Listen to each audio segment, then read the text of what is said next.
প্রচণ্ড গরম পড়েছে, কয়েকদিন তো একটু ঠান্ডা ঠান্ডা হয়েছিল ঝড় বৃষ্টি হয়ে, আবার এত গরম যে বলার কথা নয়। সকাল থেকে প্রচণ্ড রোদের তাপ, আর তার উপরে এতটুকু হাওয়া দিচ্ছে না। আর এই গরমেতে কী যে রান্না করব ভেবেই পাই না। তো আজকে ঠিক করেছি, বাবা বাজার থেকে কিছু আমড়া নিয়ে এসেছিলেন। এই দেখুন কচি কচি আমড়া আর কচি কচি ঝিঙে। এই কচি কচি আমড়া দিয়ে বানাবো আজকে টকের ডাল। সাথে থাকছে এই যে কচি কচি ঝিঙে ভাপা, আর থাকছে বাটা মাছ মশলা মাখিয়ে ভাজা করব। বাটা মাছে না ঝাল টাল আর কিছু ভালো লাগছে না, যেহেতু টকের ডাল বানাচ্ছে তাই একটু বাটা মাছ ভাজা করব। আর সাথে থাকছে করলা আলু ভাজা। এই টকের ডালের সাথে একটু তেঁতো তেঁতো বেশ ভালো লাগে খেতে। এই দেখুন করলা দেখাচ্ছে আপনাদেরকে। এই দেখুন কি সুন্দর উপর মতো চকচক করছে বাটা মাছের গাগুলো। এত সুন্দর সাইজের বাটা মাছ আজকে বাজার থেকে এসেছে। এই দেখুন আমাদের বুবলুর জন্য আছে একটা ছোট্ট বাটা মাছ, তাই তো? এটা কে খাবে? এটা বুবলু সোনা খাবে। এই দেখুন বেশ বড় বড় সাইজের বাটা মাছগুলো। তো গোটা গোটা বাটা মাছ ভাজা করবো। এক একটা ওজন আছে 2 থেকে 250 গ্রাম। পেটে মনে ডিম হতেও পারে, নাও হতে পারে, কাটলে তবে বুঝতে পারবো, দেখা যায়। ও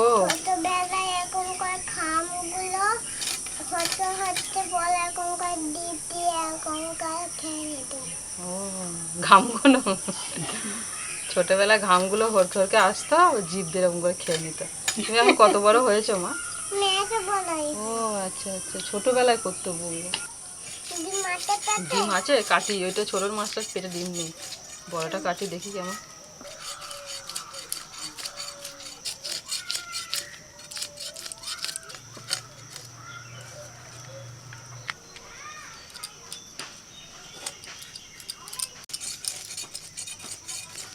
আমড়াগুলো একদম কচি। আমরা এখন আটি হবে না, এখন তো কচি কচি উঠছে বাজারে। আটি হতে আরো কিছুদিন সময় লাগবে। এখনো আটি আসেনি।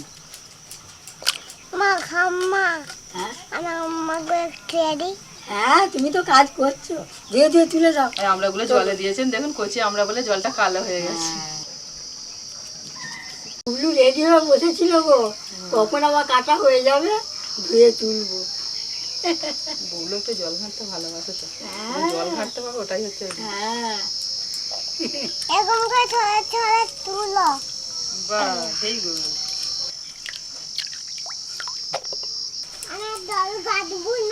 না হয়ে গেছে বুবলুর কাজ। আমার কবুতর দেখবো তো।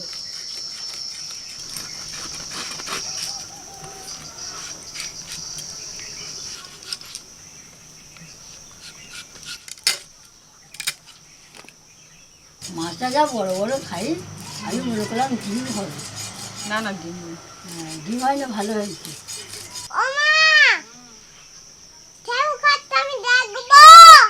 হ্যাঁ দেখো কারা সাঁতার কাটছে দাদা দিদিরা। তুমি ভাববে জলে সাঁতার কাটবে? সাঁতার কাটবে? কাটবে না? তোমাকে নিয়ে একদিন জলে নামবো, ঠিক আছে? সাঁতার কাটবে না, ভয় লাগে। ভয় লাগলে হবে না তো, ভয়কে জয় করতে হবে। তুমি কি শিখিয়েছে? ভয়কে কি কিনে দেওয়ার কথা বলছিল কিনা? ও বলছে জলেতে আমি যখন একদিন নিয়ে সাঁতার কাটতে নামবো, বলছে আমার ভয় লাগে, তাহলে আমাকে একটা সেই যে বাচ্চারা সাঁতার কাটে না গোল আপনার সেই টিউবের মতো মাঝখানে ঢুকিয়ে দেয়, ওরকম বলছে একটা কিনে দেবে, আমি তাহলে ওতে করে সাঁতার কাটি। ওইগুলো বাবা, ওর নামও জেনে গেছে। উচ্ছে করলা একদম ঝিরি ঝিরি করে কুটে নিয়েছি, এবার একটু করে সব নুন হলুদ মাখিয়ে দেবো। আগে থেকে নুন হলুদ মাখিয়ে রাখলে ভাজতে সুবিধা হয়।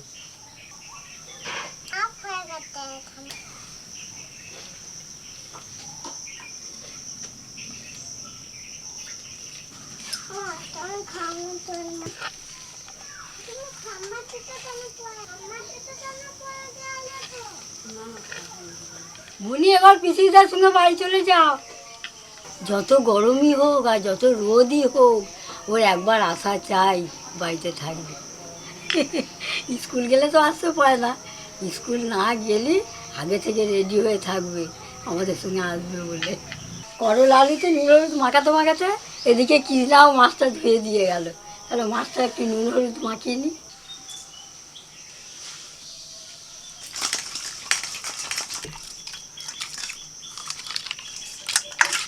গোটা গোটা মাছ তো ভালো করে মাখাতে হবে। জয়গুরু।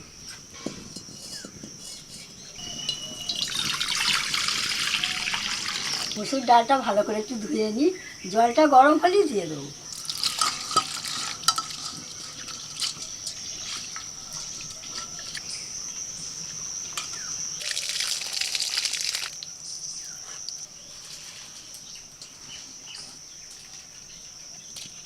একটু নুন দিয়ে দিলাম। আর এই নতুন ঢাকা, সেই ঢাকাটা তো টুপিটা ভেঙে গেছে, ওই জন্য আজকে একটা নতুন ঢাকা কিনলো কিনা। একটা মাত্র বাটনা আছে, তো বাটনাটা মেটে নিচ্ছি। 2 রকম সরষে, পোস্ত, কাঁচা লঙ্কা দিয়ে মেটে নিচ্ছি। ডাল সেদ্ধ হয়ে গেছে, এবার ডালটা নামিয়ে নেব।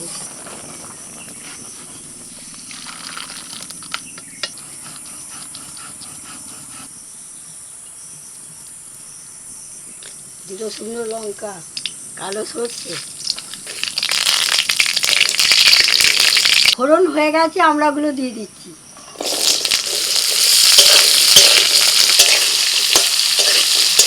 পরিমাণ মতন হলুদ দিয়ে দিচ্ছি।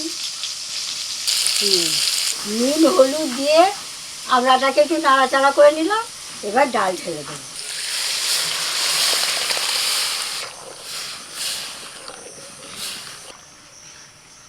এই হলো টকের ডাল। আমড়াটা একটু সেদ্ধ হবে ডালের সঙ্গে, ওই জন্য একটুখানি ঢাকা দিয়ে দিচ্ছি।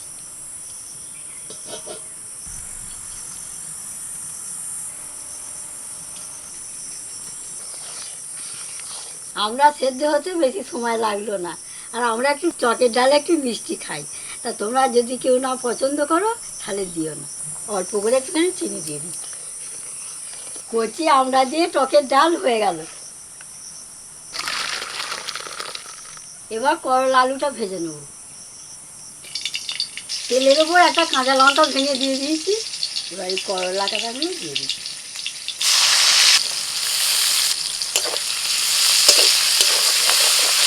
করলাটা একটু ভেজে নিয়ে এবার আলুটা দিয়ে দিচ্ছি।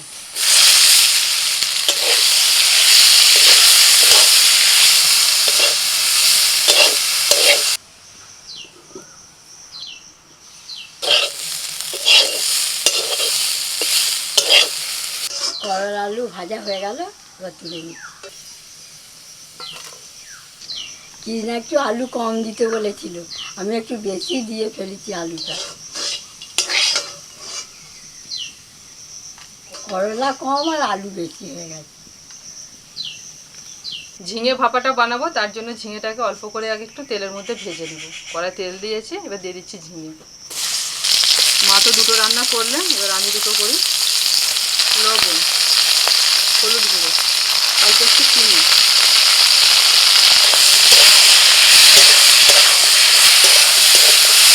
ঝিঙে ভাপার জন্য মশলাটা রেডি করে নেবো। টিফিন বাটির মধ্যে ঝিঙে ভাপাটা করবো। দিচ্ছি নারকেল বাটা, সর্ষে পোস্ত বাটা, কাঁচা লঙ্কা দিয়ে দিলাম, একটু সর্ষের তেল। এখানে ঝিঙের মধ্যে লবণ হলুদ দিয়ে দিয়েছি, তাই এর মধ্যে আর লবণ হলুদ দেবো না। ভালো করে মিশিয়ে নিচ্ছি। এই দেখুন, ঝিঙে থেকে জল ছেড়ে ঝিঙেটা অনেকটাই নরম হয়ে গেছে। একেবারে কচি ঝিঙে, তো তাড়াতাড়ি নরম হয়ে গেছে ঝিঙেটা। এর থেকে বেশি আর ঝিঙেটাকে ভাজবো না। ঝিঙের কালারটা একদম ঠিকঠাক রেখে আমি নামিয়ে নিলাম। এবার দিয়ে দিচ্ছি টিফিন বাটির মধ্যে। ভালো করে মশলার সাথে ঝিঙেটাকে এবার মাখিয়ে নেব। এখনই মনে হচ্ছে রান্না হয়ে গেছে, বলুন মা।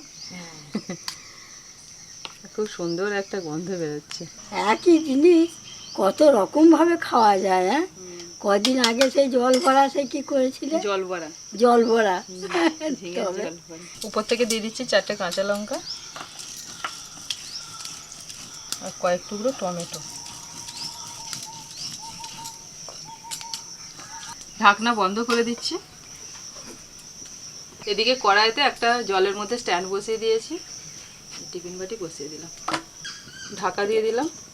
ভাপের মধ্যে ঝিঙেটা 15 মিনিটের জন্য রান্না হতে থাক। ততক্ষণে আমি মাছের মশলাটা রেডি করছি। 2 চামচ বেসন নিয়েছি, ওর মধ্যে দিয়ে দিচ্ছি আদা রসুন বাটা 1 চামচ, লবণ, হলুদ গুঁড়ো, লাল লঙ্কার গুঁড়ো, জিরে গুঁড়ো, ধনে গুঁড়ো, সরষের তেল।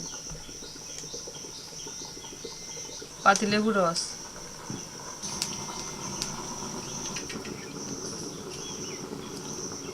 একটা গোটা পাতিলেবুর রস দিলাম। মাছের মধ্যে যে আঁশটে গন্ধটা সেটা কিন্তু এই পাতিলেবুর রসটাই কাটিয়ে দেবে।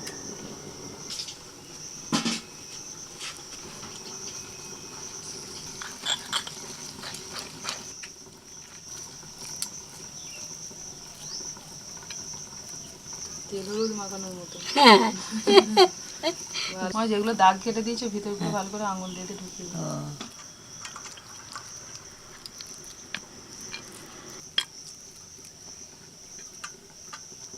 একটা মাছ মাখানো হয়ে গেল।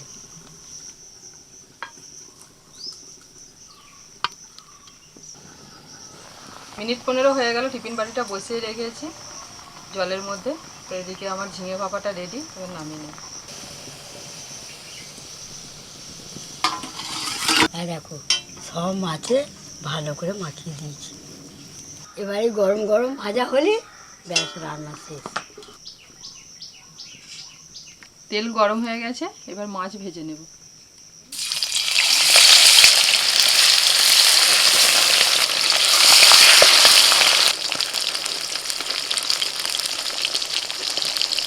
মাছগুলো হালকা জলে ধীরে ধীরে ভাজতে হবে।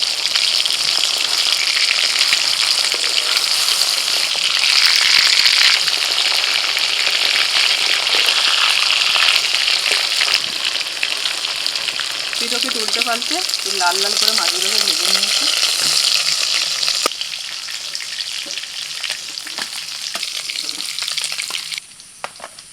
মাছের যা সাইজ,